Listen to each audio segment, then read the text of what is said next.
Solar panels. So how do they work? Solar panel has a solar cell, which are all connected together. Solar cell generates electricity, and the electricity flows through the solar cell back to the inverter as DC electricity, and that DC electricity is converted to AC electricity, which is the electricity that flows from your power points. Now, are all solar panels the same? Over here we have a conventional panel, which is fairly typical of what you will see on somebody's roof. The solar cells are all connected in series back to the inverter. Over here we have what many would argue is a high performance panel. Terms like mono PERC, half cut cells, high efficiency panels. A lot of different panels fall into this range. Now, essentially it's still a conventional panel. The technology is exactly the same, but some panels can produce a bit more energy, some are slightly less affected by partial shade, but essentially still a conventional panel. Over here we have a high performance panel. This panel uses the Maxion technology. These cells work very differently to a conventional cell.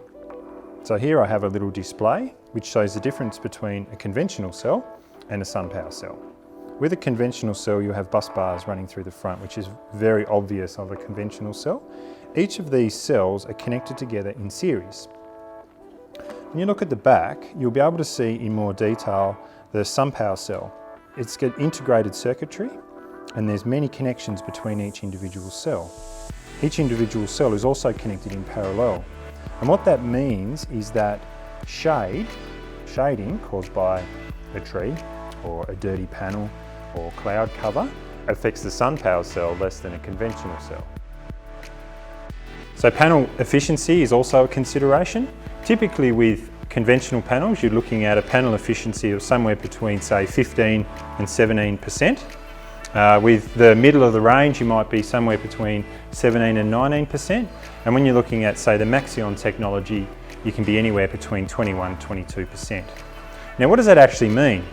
Well, an easy way to explain that is if you've got two solar systems, 5 kilowatts with conventional panels and 5 kilowatts with SunPower panels, on paper they look exactly the same. But when you look at the actual energy generated from those particular systems, especially over the course of a year, you'll notice that a SunPower system will generate at least 9% more power over the same period. Another benefit of high performance panels is their ability to be able to produce power in low light, cloud, fog, and especially in Tasmania with our short days and our low sun angle, you're going to get extra power out of these. So when designing a solar system, the first thing to note is that there's a huge difference between summer and winter in Tasmania as far as solar generation goes. The next thing to think about is where am I going to install my solar panels? You might have a roof that has a nice north-facing aspect, but you might also have some east and also some west. So which side do you put your solar panels on? Now that will be dependent on your load profile.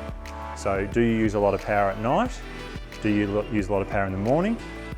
Is there anybody home during the day? If everybody's out at work, it's no use having a solar system facing all due north, generating lots of energy during the day, but there's nobody there to use it. So all those things need to be taken into account when designing a system. Another great design consideration is oversizing your solar array. And what that means is if you've got panels facing say northwest and northeast, they're never going to be generating 100% power at any time of the day because they're slightly offset. So it means that you could oversize your solar system. For example, put in a 5 kilowatt inverter and put 6 kilowatts of panels in. And what that will mean is that your inverter will run a lot more efficiently because it's running at full power and you get better value out of your inverter. So how am I going to mount the panels? Some things to consider. If you're going to put panels on tilt legs because you've got a flat roof and you want to tilt them up to get optimum sun angle, you'll need a council permit. The other time you'll need a council permit is if you put over 38 square metres of solar panels on a single roof plane. Now that's typically around 22 panels. Another thing to think about is sometimes a house is really not set up for solar panels at all, so you might consider putting them on the ground. There's fully engineered ground mount solutions, and then we're able to orientate the panels exactly the right direction, nice and easy to access, easy to clean, so that might be another consideration. So installation considerations. On a new build, it's worthwhile thinking about where you're going to locate the inverter so that we can actually install the cabling while the building's being constructed. The other thing is you should consider installing your inverter on the east or the southern side of the house to protect it from UV. So there are limitations to the size of your system you can install. In Tasmania, in theory, you can have up to a 10 kilowatt system on a single phase supply, but you need to make sure that it's actually designed correctly to be able to handle that power. Another option is to go to 3-phase, and that opens up an opportunity to put in a larger system. And all that needs to be thought through before you build. So the other really important factor when thinking about solar panels is warranty. Now, there's kind of two areas to warranty. One of them is the product warranty. Most solar panels on the market will have a 10-year product warranty. SunPower panels, for example, have a 25-year product warranty.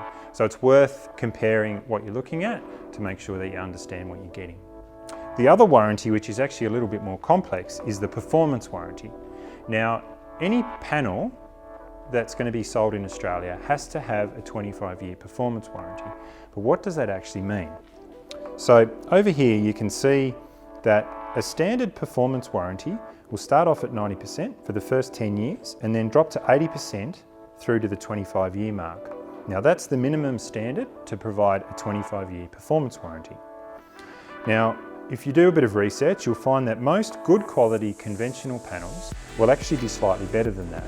And they'll offer a minimum of 0.7% degradation each year for 25 years. So if the panel starts at, say, 98% for the first year, it will drop at 0.7% over a 25-year period, which is not too bad. It's not great, but it's okay. SunPower panels, for example, will guarantee 98% for the first year and then degrade at 0.25% over a 25-year period. Now, there are other panels on the market that get similar to that, so it's worth investigating and making sure that you understand the performance warranty, because a panel that's going to produce more power for longer, over a longer period of time, is going to make sure that you get a better return on your investment.